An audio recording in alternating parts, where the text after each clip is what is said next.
বাক স্বাধীনতার পরিপন্থী সব নিপীড়নমূলক আইন বাতিল চান এই প্রজন্মের চলচ্চিত্র কর্মীরা। একই সঙ্গে স্বাধীন ও স্বায়ত্তশাসিত চলচ্চিত্র কমিশন গঠন হোক, এমনটাই চাওয়া তাদের।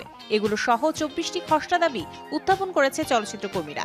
13 সেপ্টেম্বর ঢাকা গ্রাউন্ড জিরোতে এইসব দাবি নিয়ে আলোচনায় বসেছিলেন প্রায় শতাধিক চলচ্চিত্র কর্মী ও চলচ্চিত্র সংশ্লিষ্ট প্রতিষ্ঠানের প্রতিনিধিরা। এ সময় চলচ্চিত্র সংস্কার রোডম্যাপ 2024 নিয়ে আলোচনা করা হয়। সংবাদ মাধ্যমে পাঠানো এক বিবৃতিতে তারা জানান, ব্যক্তির ঊর্ধ্বে গিয়ে সমষ্টির স্বার্থই হবে মূল কথা। এই স্লোগানকে ধারণ করে চলচ্চিত্র শিল্পকে আমূল সংস্কার করার লক্ষ্যে কাজ করছেন চলচ্চিত্র কর্মীরা। এদিনে আলোচনায় ঢাকার বাইরে থেকে অনেকেই ভার্চুয়ালি যোগ দেন। সবার সঙ্গে আলোচনার ভিত্তিতেই 24টি খসড়া দাবি উত্থাপন করা হয়েছে।